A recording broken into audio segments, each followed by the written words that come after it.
السلام علیکم، میں ہوں مریم ذیشان۔ آپ دیکھ رہے ہیں پروگرام تھنک ٹینک۔ میرے ساتھ موجود ہیں ایاز میر صاحب، سلمان غنی صاحب، ڈاکٹر حسن عسکری صاحب اور رشید صافی صاحب۔ ناظرین، آج کا دن پاکستان کا دنیا کی 7ویں اور عالم اسلام کی پہلی ایٹمی قوت بننے کا دن ہے، اور آج کے دن پر تمام ہی سیاستدان فخر کا اظہار کر رہے ہیں، لیکن موجودہ صورتحال میں ملک کے سیاسی اور معاشی حالات جس نہج پر پہنچ چکے ہیں، کیا وہ واقعی قابل فخر ہے؟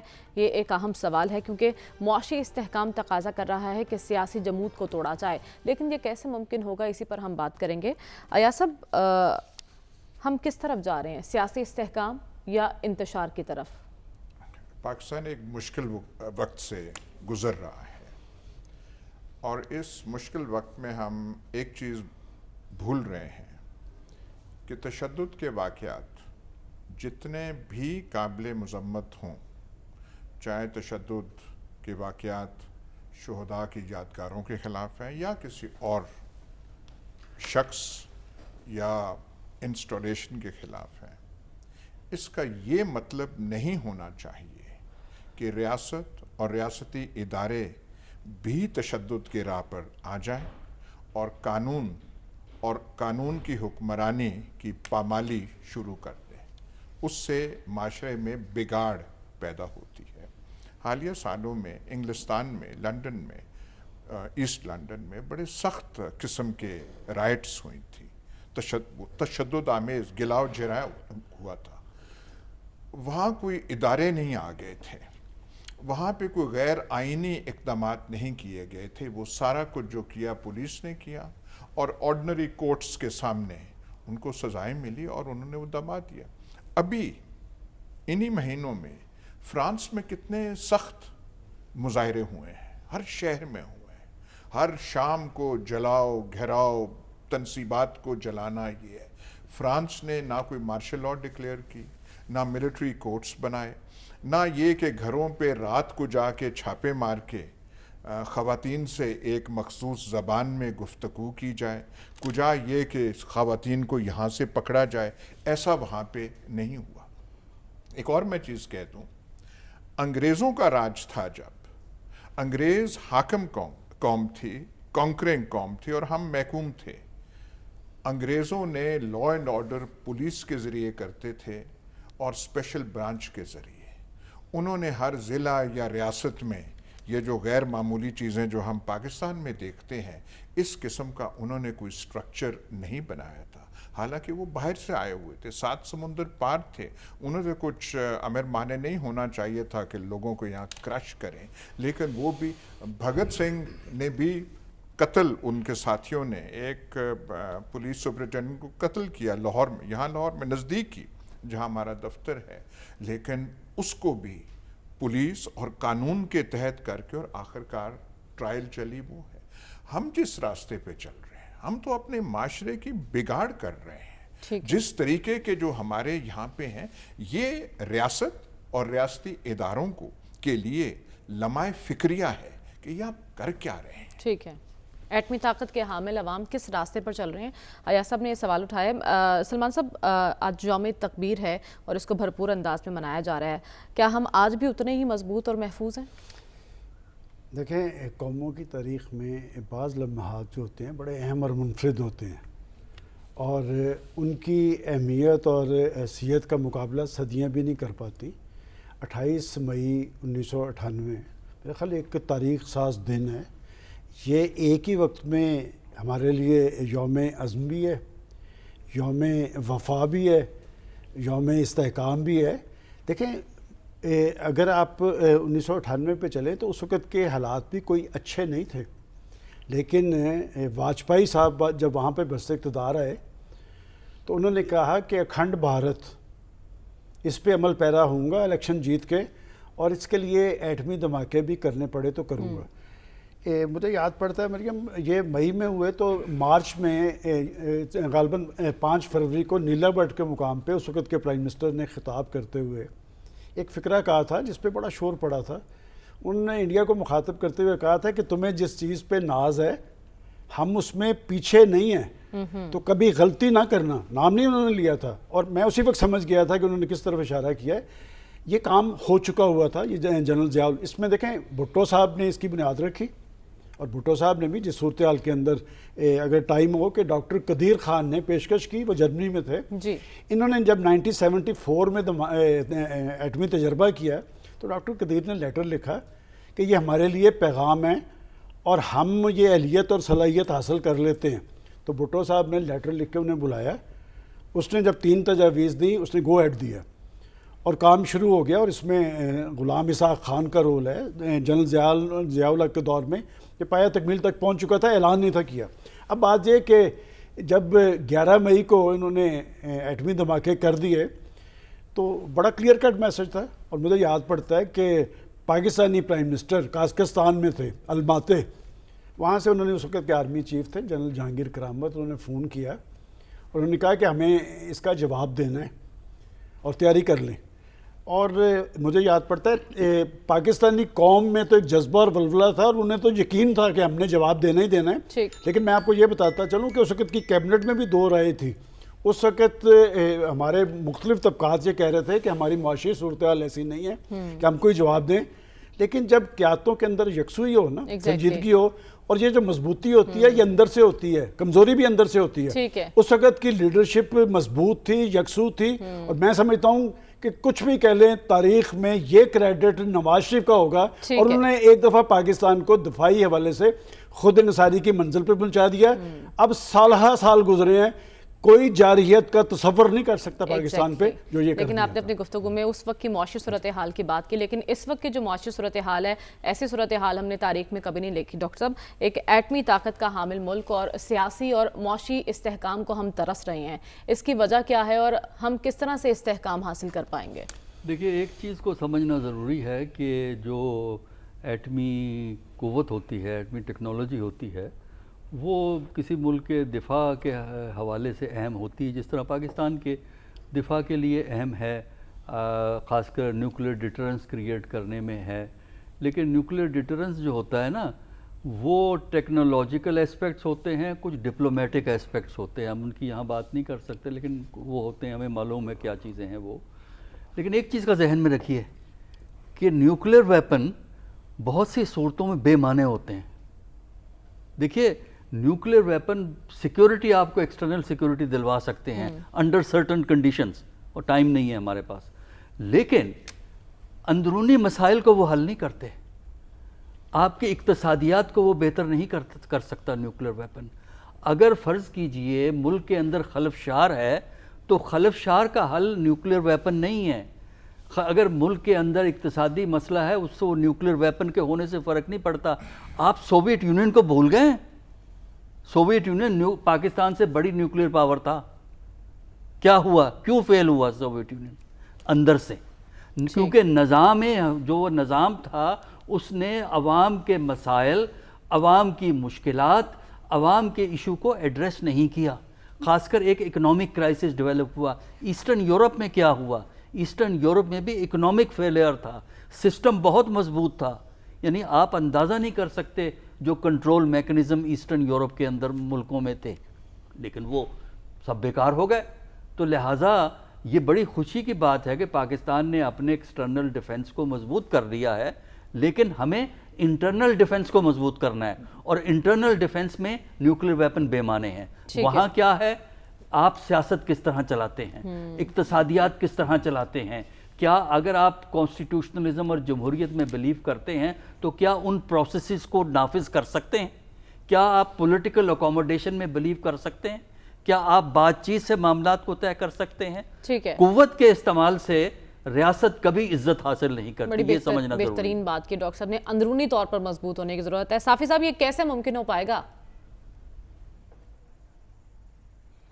جی بالکل یہ ممکن ہو سکتا ہے اگر آپ کی اگر قومی سوچ اگر کوئی ہو. اور باقی دیکھیں، یہ جو آج 25 سال ہم منا رہے ہیں سلور جوبلی پاکستان کی جوہری قوت کی خوشی میں، آپ جانتی ہیں کہ پاکستان کو ایسا کیوں کرنا پڑا تھا. آپ کے پڑوس میں جو آپ کا دشمن ملک ہے، اگر آپ ایسا نہیں کرتے تو آپ اور ان کے بیچ میں طاقت کا توازن جو ہے وہ دنیا جانتی ہے کہ عددی لحاظ سے، معاشی لحاظ سے، فوجی لحاظ سے، روایتی ہتھیاروں کے لحاظ سے، ہر لحاظ سے وہ ملک آپ سے آگے ہیں.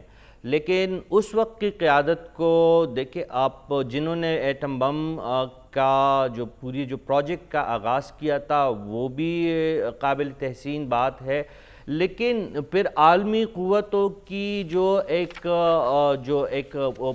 پوری ایک دباؤ تھا جس کو برداشت کرنے کا حوصلہ بھی ہونا چاہیے، وہ بھی اس قیادت کو آپ کچھ نہ کچھ ان کو کریڈٹ آپ کو دینا پڑے گا کہ 25 سال پہلے اگر وہ ایسا نہ کرتے تو شاید اب پاکستان کی ایکسٹرنل دفاعی حیثیت کچھ اور ہوتی. کم از کم ایٹمی لحاظ سے ہم نے اپنے دشمن کے مقابلے میں ایک مسابقت کی فضا قائم کی ہے، اور پاکستان ویسی بھی جو کولڈ سٹارٹ اور ہارڈ سٹارٹ ڈاکٹرائن کی جو دو مختلف ڈاکٹرائن چل رہی ہے دنیا میں اس وقت، پاکستان نے ہمیشہ سے کولڈ سٹارٹ ڈاکٹرائن کی جو ہے ایک پاسداری کی ہے اور اپنی ایٹمی صلاحیت کو ہمیشہ جو ہے پرامن مقاصد کے لیے استعمال کیا ہے. تو یہ تو پاکستانی ریاست کی ایک ذمہ داری کا جو ایک منہ بولتا ہوا ثبوت ہے. لیکن یہ بات بھی سچ ہے کہ جس طرح آج وزیر اعظم شہباز شریف صاحب نے کہا کہ اس ملک کی اصل جوہری قوت عوام ہے، عوام کا اتحاد ہے، عوام کا اتفاق ہے. اگر ہم اندرونی خلفشار کا جس طرح اس وقت ہم شکار ہے تو میں اس بات سے اتفاق کروں گا جو ہمارے پڑوس میں سوویت یونین کے ساتھ جو کچھ ہوا، ہمارے پڑوس میں جو ایران جن مسائل کا شکار ہے، جو باقی کئی ملکوں کی میں مثال دے سکتا ہوں، ان کے پاس حربی ہتھیاروں کے حوالے سے ان کے پاس کوئی کمی نہیں تھی. ہم ہٹلر کی بات کریں، جرمنی کی بات کریں، ہم پولینڈ کی بات کریں، اگر ماضی میں ہم جان کے، تو ہتھیار جو ہوتے ہیں وہ آپ کی جو بیرونی سلامتی کے لیے وہ ایک ضروری عنصر ہوتا ہے، لیکن قومی اتحاد اس سے بڑھ کے ایک چیز ہوتی ہے. اگر آپ کے اندر قومی یگانگت نہ ہو اور اتحاد نہ ہو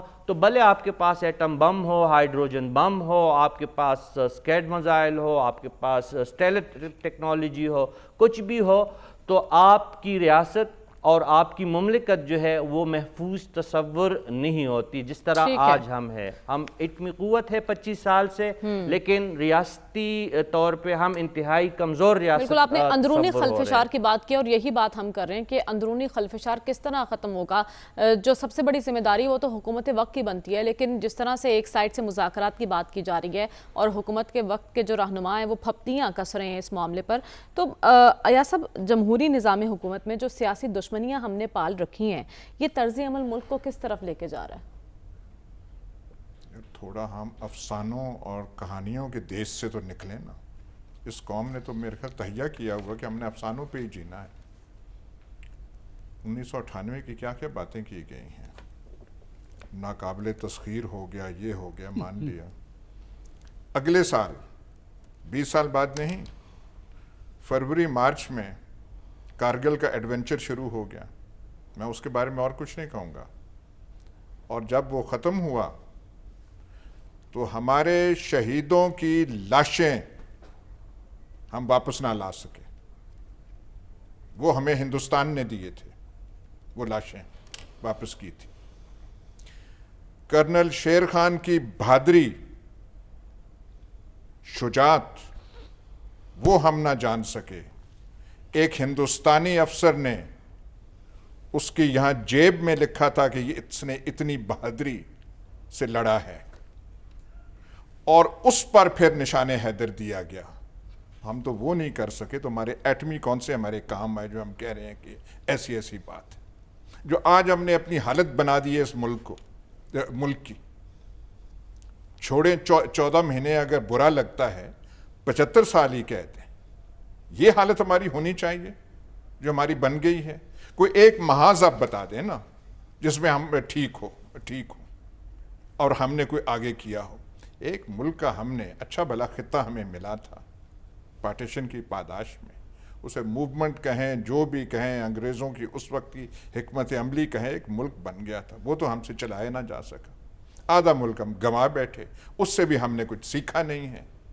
یہاں پہ جو آج کل جو میں نے پہلے اپنے وہ اوپننگ ریمارکس میں کہا تھا، جو ماحول ملک میں بن گیا ٹھیک ہے، ہے، یہ ایک مہذب معاشرے میں ایسا ماحول بننا چاہیے، ٹھیک ہے، اگلا جتنا بھی قصوروار ہو، وہ قانون کہاں گیا، ضابطہ کہاں گیا، آئین کہاں گیا، عدالتیں کہاں گئی؟ عدالتوں کے منہ پہ جو ہم جو کر رہے ہیں ایک فیصلہ ٹھیک ہے، ہوتا ہے، وقت کم ہے، مجھے آگے آگے وہ بڑھنا ہے۔ کر دیتے ہیں۔ آپ کہہ رہے ہیں ملک کا ہم نے حال کیا کر دیا ہے، لیکن اس کا انجام کیا ہوگا؟ جو سیاسی دشمنیاں چل رہی ہیں، یہ جو سب کچھ ہو رہا ہے اسی کا نتیجہ ہے سلمان صاحب؟ دیکھیں، ہم لوگ کمپلیکس کا شکار ہیں۔ ہم اپنے اچھے ایام کو بھی ایک خاص نظر سے دیکھتے ہیں۔ بات یہ کہ میں یہ سوال اٹھاتا ہوں کہ 25 سال پہلے ہر چوتھے روز یہ واگا بارڈر پہ آ کے کھڑے ہو جاتے تھے نا، وہ اپنا ایک جارحانہ عزائم رکھتے تھے، تو جرت تو نہیں ہوئی انہیں پھر۔ یہ 2 سال پہلے 3 سال پہلے 27 فروری کو آئے تھے نا، وہ درخت شہید کر دیے تھے، منہ کی کھا کے تو گئے 24 گھنٹے کے اندر وہ پڑے تھے، وہ اس خطے کی جو اپنے آپ کو سپر پاور سمجھتا تھا۔ یہ جو تشدد کی بات کی گئی ہے اور ریاست کے رول کی بات کی گئی، اور مغرب سے، بھائی مغرب میں دہشت گردی ہوئی تھی، اس کے بعد وہاں کی ریاست نے اس کو ٹیکل کیا تھا۔ یہاں تو جو کچھ ہوا، کیا وہاں مغرب کے اندر انہوں نے اپنی فوجی تنصیبات کو ٹارگٹ کیا تھا؟ کرنل شیر خان کا جو تھا، اس کو جو کچھ اس کے ساتھ کیا گیا ہے، یہ کون لوگ تھے؟ یہ کون لوگ تھے؟ بات یہ کہ پاکستان کے اندر جو کیفیت طاری کی گئی ہے، اور میں سمجھتا ہوں کہ جب ہم ایک طرف یہ کہتے ہیں کہ یوم تکبیر اور خاص طور پہ نیوکلیر پاور بننے سے ہم معاشی حوالے سے خود انحصاری کی منزل پہ پہنچے ہیں، تو دفاعی حوالے سے اور معاشی حوالے سے ہم آگے کیوں نہیں بڑھ سکے؟ پاکستان کے اندر کیفیت طاری کی جاتی ہے۔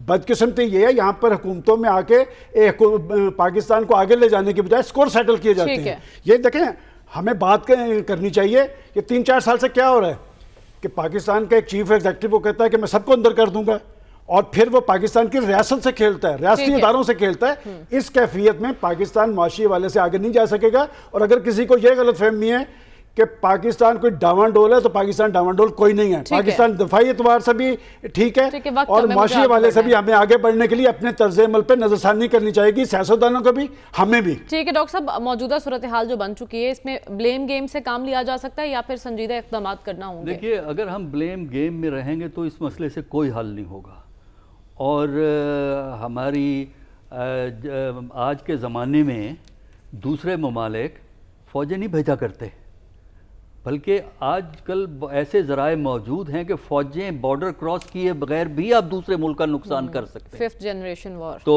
اب یہ چیزیں ہمیں سوچنی چاہیے، اور اس کا علاج یہ ہے کہ جب تک اندرونی طور پہ آپ مضبوط نہیں ہوں گے، آپ کی ڈپلومیٹک حیثیت کچھ نہیں ہے۔ اب یہاں میں بات نہیں کر سکتا تفصیل سے، آپ کے کشمیر پہ کون دنیا لفٹ کراتی ہے؟ مجھے بتائیں نا ذرا۔ یہ ایک آفیشیل طریقہ ہے، میں بھی وہ بیان دے سکتا ہوں، مجھ سے کہو پاکستان کا آفیشیل بیان کرنا ہے، میں آپ کو آفیشیل سٹیٹمنٹ دے دوں گا، امریکہ کو بھی برا کہہ دوں گا، سب کو کہہ دوں گا کہ جو کشمیر میں انجسٹس ہے۔ سوال یہ ہے کہ کلاؤٹ کیوں نہیں ہے آپ کے پاس؟ کلاؤٹ اس لیے نہیں ہے کہ اندرونی طور پر آپ اس حیثیت میں نہیں ہیں کہ ملک کو چلا سکیں۔ اس وقت ضرورت اس بات کی ہے کہ موجودہ جو کانفلکٹ اس وقت ملک میں پیدا ہوا ہے، اس سے آگے بڑھنا ہے، اور اگر ہم اسی میں پھنسے رہے تو اسی میں پھنسے رہیں گے۔ آگے بڑھنا ہے، اور ضرورت اس بات کی ہے کہ کانسٹیٹیوشن کے فریم ورک میں رہتے ہوئے، جمہوریت کے فریم ورک میں رہتے ہوئے ہم اس کا حل نکالیں، اور وہ گفتگو کی جائے، گفتگو کرنی پڑے گی۔ حل کیسے نکلے گا اس کشمکش سے، اس ہجانی کیفیت سے کیسے نکلا جا سکتا ہے؟ دیکھیں، ہیجانی کیفیت سے ہم تب نکلیں گے جب حقائق کو ہم کھلے دل سے تسلیم کریں گے، جو اپنی ذاتی پسند ناپسند اور عناد کو ایک سائڈ پہ رکھیں گے۔ ابھی بات کی گئی 1998 اور 97 کی، اس وقت کے حکمران ہمارے کون تھے؟ ان میں سے ایک حکمران اس وقت اس پینل میں بیٹھے ہیں، پنجاب اسمبلی کے غالباً رکن تھے۔ اس وقت اگر یہ ایٹمی دھماکے سے زیادہ کوئی ضروری کام ہوتا تو مشاورت کر رہے تھے اس وقت کے وزیر اعظم صاحب جو اسلام آباد میں بیٹھے ہیں، ایاز امیر صاحب، ان کو بتانا چاہیے تھا کہ یہ آپ دھماکہ نہ کریں، اس سے زیادہ ضروری یہ ہے کہ قوم کو روٹی فراہم کی جائے، روزگار فراہم کیا جائے، یا کوئی اور چیزیں۔ دیکھیں ہم اپنی غلطیوں کو بھول جاتے ہیں، اپنی کوتاہیوں پہ پردہ ڈالتے ہیں، اس کا ذکر نہیں کرتے۔ اب کشمیر کی بات کی گئی، اب کشمیر کاسٹ کو آپ 2 سال پہلے بھی دیکھ لیں کہ اس وقت آپ کی کیا حالت تھی 2019 میں، جب وہاں پہ پوری ان کی آئینی حیثیت تبدیل کی گئی، اور آج جب G20 کا اجلاس ہو رہا تھا تو چین، ترکی، مصر کو تو چھوڑا، انڈونیشیا کو تو چھوڑا، میکسیکو بھی آپ کشمیر میں بھارت کے دعوت پہ نہیں گیا۔ تو اس کو آپ کسی کو تو کریڈٹ دے دیں نا، ہم کیوں اپنی سیاسی وابستگیوں اور اپنی ایک سوچ ہے اس سے ہم کیوں ایک دانشمندی کا جو ہمارا ہوتا ہے یا جو ہماری دانشوری کا جو ہے اس کے ساتھ زیادتی کیوں کر رہے ہیں؟ ہم قوم کو کیوں مس گائیڈ کر رہے ہیں؟ جو حقائق ہے ان حقائق کو بیان کیا جائے۔ جو ماضی کی غلطیاں ہیں، میں مانتا ہوں کہ ایٹمی دھماکوں سے اور بھی ضروری دھماکے کام پاکستان میں ہو سکتے تھے، لیکن یہ جو میں طاقت کی توازن کی بات کر رہا تھا۔ مجھے بریک کا کہا جا رہا ہے اور بریک کے بعد ہمیں آنا اور بات کرنے ہیں مذاکرات کی، جس کی پیشکش خان صاحب کر رہے ہیں، اور اس کے ساتھ وہ یہ بھی کہہ رہے ہیں کہ ابھی ان کے پاس بہت سے سرپرائزز باقی ہیں۔ اسی پر بات ہوگی اس بریک کے بعد۔ اسٹے ود اس۔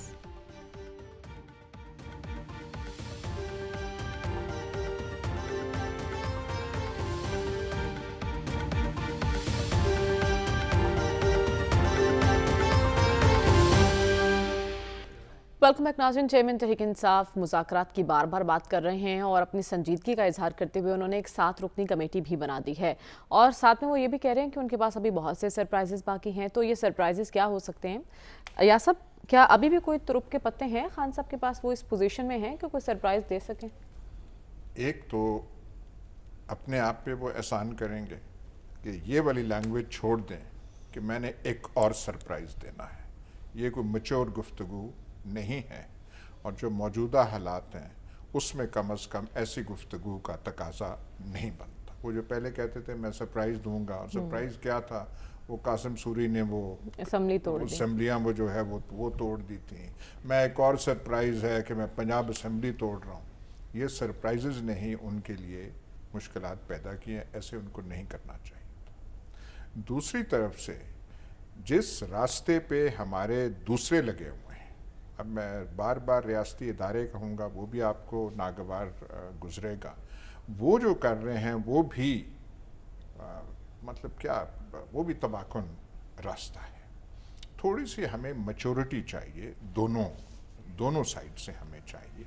اور یہ جو ہے کہ مذاکرات کا تو ماحول ہی کوئی نہیں ہے جس قسم، یہ کوئی مجھے آپ بتائیں یہ کون سا ماحول بنتا ہے کہ رات کے 12 ساڑھے 12 بجے پہلے ٹکر چل رہے ہوں، وزیر داخلہ آئیں اور ایک ایسی بات وہ کر جائیں کہ پوری قوم میں ایک تشویش کی لہر ہو جائے کہ اب کیا ڈرامہ ہونے والے ہیں، کہ جی یہ ریپ کا کوئی کریں گے، کچھ یہ کریں گے، کچھ یہ کریں گے۔ ساری قوم نے مطلب آج کا دن سوچنے پہ مجبور ہو گئے، یار یہ رات کو یہ کریں، کچھ انہوں نے پہلے تو نہیں کر دیا کچھ، ایسے کیوں؟ یہ مطلب یہ لیول آف میچورٹی ہے۔ یہ جو ہم ورد سن رہے تھے ایٹمی دھماکہ، وہ میچورٹی، ایٹمی کچھ قوت جو ہو اس کی میچورٹی یہ ہونی چاہیے، کچھ تو گفتگو، کچھ سوچ میں، کوئی عقل میں کچھ تقاضا ہونا چاہیے۔ تو جب تک یہ دونوں طرف نہیں ہوگا، اور یہ ایک 10 بستہ اپیل ہے ان سے کہ یہ جو ہے نا کہ میرے پاس اور سرپرائز ہے، ایسی گفتگو نہ کریں، میچور آپ راستے پہ چلیں۔ پاکستان دلدل میں یہ نہیں کہ پھنس چکا ہے، there is no way out۔ آپ دیکھیں تو صحیح، اکنامک اور باقی ہم نے کیا بار بار وہ کرنا ہے۔ اس سے نکلنے کے لیے ہمیں کوئی میچورٹی چاہیے، کچھ وہ چاہیے۔ اور جو موجودہ روشیں ہیں، دیکھیں نا پی ٹی آئی کو تو کریک ڈاؤن جاری ہے، اس کے تو کٹ ڈاؤن ٹو سائز وہ کر رہے ہیں، پر آپ جو ہے آپ بھی وہ ایک عذر بنا کے، ایک ماحول بنا کے جو یہ کر رہے ہیں، اس سے ہٹنے کی ضرورت ہے، کیونکہ آپ جو ہے ڈیل کسی اور قوم کے ساتھ نہیں کر رہے، اپنی قوم کے ساتھ کر رہے ہیں۔ اور یہ جو رات کے چھاپے ہوتے ہیں اور وہ دیواریں توڑ کے آتے ہیں، اس سے ایک سیلف کانفیڈنٹ قوم پیدا نہیں ہوتی۔ یہ ایک میں چیز کہہ، بلوچستان میں یہ جو ہے لاپتہ افراد اور فلانا یہ سارا کچھ ہوتا رہا ہے، اس سے وہاں پہ حالات ٹھیک ہو گئے ہیں، وہاں کی آگ اور شورش جو ہے وہ بند ہو گئی ہے۔ وہ آج 3 مہینے بعد وہ ہمیں وہ بتا دیا جاتا ہے کہ فلانا وہ بلوچ جو ہے وہ سرنڈر کر گیا ہے، بڑا وہ ہیڈ لائن ہوتی ہیں، لیکن کیا وہاں حالات واقعی ٹھیک ہو رہے ہیں؟ ہمیں ایک بڑا سیکیورٹی سچویشن چیلنج ہے فرنٹیئر میں جو KPK ہے اور بلوچستان میں، تو ہمیں کوئی ایک ریسپانسبل چیلنجز بہت زیادہ ہیں اور وہ سنجیدگی کا تقاضا کر رہے ہیں، لیکن سلمان صاحب یہ دوسری طرف سے سنجیدگی کیوں نہیں دکھائی جا رہی؟ خان صاحب اگر مذاکرات کی بات کر رہے ہیں، 7 رکنی کمیٹی انہوں نے بتا دی ہے، لیکن حکومت کیوں اس پر پھپتیاں کس رہی ہے؟ دیکھیں، یہ سیاست میں سیاسی طرز عمل ہوتا ہے، مہم جوئی نہیں ہوتی۔ یہ درست کہا گیا کہ پچھلے 1-1.25 سال کے اندر سیاستدان جو ہوتا ہے وہ اپنے لیے راستہ بناتا ہے، وہ ادارے توڑتا نہیں ہے کہ کہاں سے معاملہ شروع ہوا اور آپ نے کہا کہ وہ ایک اور سرپرائز دیں گے، میں ڈر گیا ہوں کہ وہ کہیں پھر ایک اور سرپرائز نہ دیں۔ یہ سرپرائز تھا جس کے لیے وہ تیار کر رہے تھے اپنے کارکنوں کو اور خاص طور پہ نوجوانوں کو کہ جی ہم نے جہاد کے لیے باہر نکلنا ہے۔ اور ایک بات جہاں پر بار بار کہی جا رہی ہے کہ جی ریاست، دیکھیں میں پچھلے 2 روز سے ایک بات کہہ رہا ہوں کہ آپ کو سیاسی کارکنوں میں اور شرپسندوں میں فرق کرنا پڑے گا۔ اور بات یہ کہ جنہوں نے یہ سب کچھ کیا ہے، جنہوں نے پاکستان کو امبیرسمنٹ سے 2-4 کیا ہے، وہ دشمن کے ایجنڈے پہ تھے 100%۔ یہ آپ دشمن سے کیا توقع کرتے تھے؟ وہ کیا انڈیا یہ جرت کر سکتا تھا کہ وہ لاہور کے اندر آ کے ایسی کوئی کارروائی کر سکتا؟ ہمیں ان کو ڈیفینڈ کرنے کی ضرورت نہیں ہے۔ اور یہ جو چھاپوں کی ان کی بات کی گئی ہے، اگر 4000 لوگ پکڑے گئے ہیں تو ایک پروسیس ہے، ایک شناخت پریڈ کا پروسیس ہے، وہ پروسیس چلنا چاہیے۔ جو لوگ اس میں ملوث نہیں ہیں، یہ خوف و ہراس سے ختم ہونا چاہیے۔ جہاں تک آپ نے بات کی ہے کہ وہ مذاکرات کی بات کرتے ہیں، مریم یہ آپ 15 دن پہلے کی بات کر رہے ہیں۔ یہاں پر کس نے ان کو نہیں کہا؟ پاکستان کی اسٹیبلشمنٹ نے کہا، پاکستان کی عدلیہ نے کہا چیف جسٹس نے کہ جناب مذاکرات کریں، اور مذاکرات کامیابی سے چل رہے تھے۔ میں کوٹ کرتا ہوں مخدوم شاہ محمود قریشی کو جو اس کے سربراہ تھے، انہوں نے کہا کہ 3 نکات پہ ہمارا اتفاق رائے ہو چکا ہے اور الیکشن کی ڈیٹ پہ بھی ہو جائے گا۔ کس نے توڑا تھا اس پروسیس کو؟ جس شخص نے کہا تھا کہ 14 مئی تک اسمبلیاں توڑیں، چلیں دیر آئے درست آئے۔ اب اگر مذاکرات نہیں کرنے تو کیا حل ہے؟ آپ اور ہم یہاں پر بیٹھ کے یہی بات کرتے رہے مذاکرات ہونے چاہیے۔ میں یہی کہتا رہا کہ اگر آپ الیکشن، یہاں پر ایک ہوا سوار کر دیا گیا، قوم ان کے ساتھ ہے، یہ قوم پاکستان کے ساتھ ہے، یہ کسی مہمجو کے ساتھ ہو نہیں سکتی۔ اس لیے یہ تو جہاں کہا گیا کہ جی ایٹمی دبا کے بہت بڑا جرم کیا پاکستان نے، نواز شریف نے جرم کیا۔ آج اگر بھارت پاکستان کی طرف نہیں دیکھ رہا ہے نا، اس کی بڑی وجہ یہ ہے کہ آپ کے پاس آپ نیوکلیئر پاور ہیں، وہ بڑا آپ کا کمینہ دشمن ہے۔ آپ اس کی ہسٹری اٹھا کے دیکھیں نا، وہ تو آج تک پاکستان کو تسلیم نہیں کیا اس نے، اور ہم بیٹھ کے یہاں کہتے ہیں جی ایٹمی دبا کے غلط ہوئے تھے۔ اور یہ بھی میں بتاؤں کہ بات یہ کہ یہ بھی لیڈرشپ ہوتی ہے کہ اس وقت کے امریکن پریزیڈنٹ نے، یہاں تو لوگ امریکی صدر کی کال کے لیے ریکویسٹ کرتے رہے، منتیں ڈالتے نظر آتے رہے۔ 5 کالیں تھیں اور 27 مئی 1998 کی رات کو 17 منٹ کی کال کی اس نے اس وقت کے پرائم منسٹر کو، اور یہ کہا کہ $5 ارب کی پیشکش کرتے ہیں۔ اور اس پرائم منسٹر نے وہ جو کہتے ہیں نا ایبسلیوٹلی ناٹ، یہ تھا ایبسلیوٹلی ناٹ، کہ اس نے کہا کہ جناب صدر آپ کی ریکویسٹ اپنی جگہ، لیکن مجھے اپنے ملک کے مفادات عزیز ہیں، میں نے اپنی بقا اور سلامتی کو یقینی، یہ تھا ایبسلیوٹلی ناٹ۔ یہاں بیٹھ کے آپ امریکی صدر سے کال کے لیے منتیں ڈالتے دیکھے گئے۔ لیکن سوال یہ ہے نا کہ مذاکرات نہیں کرنے تو انتخابات تک آپ لوگوں نے کیسے جانا ہے؟ ڈاکٹر صاحب سے جانوں گی اس بریک کے بعد۔ سب کچھ ہوش میں آئے تو کیا ہوا؟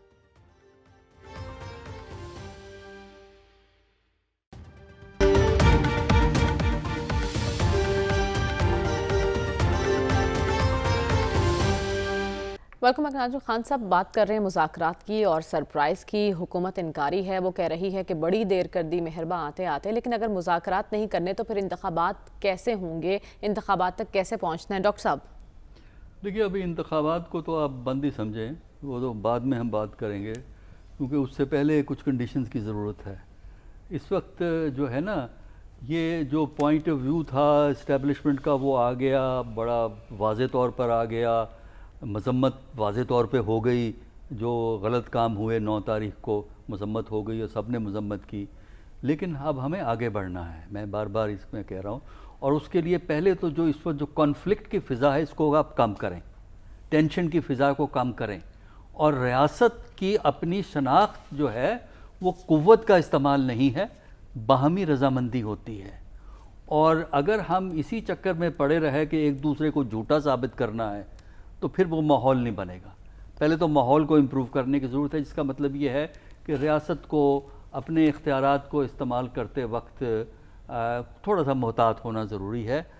چاہے پبلک میں کتنے ہی لوگوں نے غلطیاں کی ہیں ان کو ایک قانونی طریقے سے سزا ملے گی، لیکن یہ بھی دیکھنا ضروری ہے کہ اس سلسلے میں بہت سے بے گناہ نہ پھنس جائیں. پھر اس کے بعد ڈائیلاگ کی ضرورت ہے، اور ڈائیلاگ جو ہے سیاستدان کبھی آج تک خود نہیں کرتے، کیونکہ اور اس وقت تو پی ڈی ایم کو بڑا اچھا موقع ملا ہے نا کہ سیکیورٹی اسٹیبلشمنٹ کی سپورٹ سے کسی طریقے سے اپنے پولیٹیکل رائیول کا اکاؤنٹ سیٹل کر دیں. وہ ہے اس وقت گورنمنٹ کی اسٹریٹجی یہ ہے کہ اکاؤنٹ سیٹل کرنا ہے ہم نے. دیکھیے اس وقت بھی میرے نزدیک جو ہماری سیکیورٹی اسٹیبلشمنٹ ہے اس کی یہ بڑی ذمہ داری ہے کہ وہ جو ہے اس معاملے میں ایک نان پارٹیزن اور ایک اٹانومس رول پلے کرے. ماضی میں بھی انہوں نے کیا ہے اور پاکستان کو مشکلات سے نکالا ہے. اس وقت بھی ضرورت اس بات کی ہے کہ وہ گورنمنٹ اور اپوزیشن میں ڈائیلاگ کروائیں، اور ڈائیلاگ کے ساتھ کانسٹیٹیوشن کی جو پروویژنز ہیں جن کا تعلق الیکشن سے بھی ہے، جن کا تعلق اور معاملات سے بھی ہے، ان پروویژنز کو امپلیمنٹ کروائیں. لہٰذا ڈائیلاگ، آئین، جمہوری عمل، یہی وہ راستہ ہے جس میں پاکستان کے اندرونی مسائل کو حل کر سکتے ہیں. اور اگر ہم اس طرف راستے پہ نہیں جائیں گے تو ہم اپنے اقتصادی چیلنج کو ڈیل نہیں کر سکیں گے، اور اگر ہم اقتصادیات کو بہتر نہیں کر سکتے تو پھر عوام کی فلاح کا کوئی امکان نہیں ہے. کیونکہ جو غربت اور افلاس ملک میں بڑھ رہی ہے، دیکھیں نا بہت سے لوگ کہتے ہیں لوگ پروٹیسٹ کیوں نہیں کرتے قیمتوں پہ. اس کی وجہ ہے کہ پروٹیسٹ نہیں کرتے. پروٹیسٹ اس لیے نہیں کرتے کہ نا امیدی ہمارے معاشرے میں اتنی بڑھ گئی ہے کہ اب وہ کسی کی طرف امید سے دیکھتے ہی نہیں. چاہے وہ عمران خان ہو، چاہے وہ پی ڈی ایم والے ہوں، چاہے وہ اسٹیبلشمنٹ ہو، نا امیدی سیاست سے عدم وابستگی کا اظہار ہے. یہ ہوپ دیں. ہمیں آگے بڑھنا. ڈاکٹر صاحب، صافی صاحب مذاکرات کی بات کر رہے ہیں، مذاکرات ہونے چاہیے، لیکن کیسے ہوں گے اس ماحول میں؟ جو خان صاحب بات کر رہے ہیں سرپرائز کی، کیا آپشن ہے خان صاحب کے پاس اب مزید؟ اول تو مریم یہ سرپرائز کی بات کوئی کنفرم بات نہیں ہے. اس میٹنگ میں جو شریک کئی لوگ تھے ان کا کہنا یہی ہے کہ خان صاحب نے ایسی کوئی بات نہیں کی تھی. شاید کسی نے سرخی جمانے کے لیے سرپرائز کی بات کی ہے. خان صاحب کی پارٹی اتنی ناتواں ہو چکی ہے کہ خان صاحب اتنا تو جانتے ہیں سیاست کو کہ وہ سرپرائز دینے کے قابل نہیں ہیں. اب دوسری جانب جو اگر خان صاحب 20 دن پہلے یہ آفر کرتے، یعنی 8 جنوری کو بھی یہ آفر کرتے جو آج کر رہے، تو آج خواجہ آصف، خواجہ سعد رفیق، رانا ثناء اللہ، اسحاق ڈار، شہباز شریف، مولانا فضل الرحمان، آصف علی زرداری صاحب، ان سب کا رسپانس کچھ اور ہوتا. لیکن 9-10 مئی نے پاکستانی سیاست کے تمام ڈائنامکس تبدیل کر دیے ہے. اب وہ پارٹی جو ٹوٹ پوٹ کا شکار ہے، جس کے بچے کے نام پہ اب یہ بات ہے کہ عمران خان صاحب کا ووٹ بینک تو موجود ہے لیکن ان کے اقتدار میں آنے کے چانسز بہت کم ہے. تو پھر آج خواجہ سعد رفیق کا یہ کہنا کہ مذاکرات ہم نہیں کریں گے، یا خواجہ آصف کا کہ یہ اول تو آپ مجھے مریم آپ چلے خواجہ آصف صاحب کی بات نہیں کرتے، جو 5-7 رکنی کمیٹی بنی ہے، یہ لوگ پائے کہاں جا رہے ہیں؟ مجھے باقیوں کا تو نہیں پتا. مراد سعید سوات میں نہیں ہے، پرویز خٹک نوشیرہ میں نہیں ہے، اسد قیصر جو ہے وہ ثوابی میں نہیں ہے، وہ لاپتہ ہے. وہ بیچارے جو ہے ان کو اپنی جانوں کی لالے پڑے ہیں اور وہ چپ کے پھر رہے ہیں. تو حکومت اگر کرنا بھی چاہے تو خان صاحب نے جو کمیٹی تشکیل دی ہے تو وہ ہے کہاں؟ اور مجھے تو پاکستان کی سیاست میں ویسی بھی یقین نہیں تھا. ابھی تو مجھے میرا یقین جادو ٹونے سے بھی اٹھ گیا ہے کہ اب وہ ذائچے بھی غلط بنائے جا رہے ہیں کہ 7 لوگوں کی کمیٹی بنا کے خان صاحب سمجھ رہے ہیں کہ شاید وہ اپنی مشکلات پہ قابو پا لیں گے. اب وہ بات نہیں رہی ہے. دیکھیں یہ باتیں ہو رہی ہے، رانا ثناء اللہ صاحب کل کے کہہ رہے ہیں کہ عمران خان صاحب کا ٹرائل جو ہے ملٹری کورٹ کے تحت ہو سکتا ہے، جو بالکل غلط بات ہے. میں کسی بھی سیاسی رہنما کو کسی فوجی عدالت کے سامنے نہیں دیکھ سکتا بحیثیت پاکستانی شہری.